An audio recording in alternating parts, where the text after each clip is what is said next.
Hi, I'm Dash. Today we are going to connect this tubing to this adapter's number 7 ace thread using our ferrule and our bushing. First, slide the ferrule wide side first onto the tubing.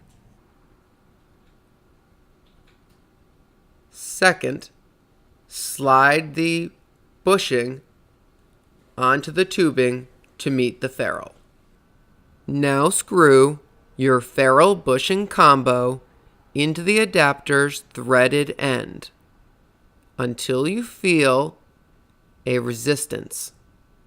At that point, it's just a quarter turn more. That's it. I hope you enjoyed the quick tip. Good luck.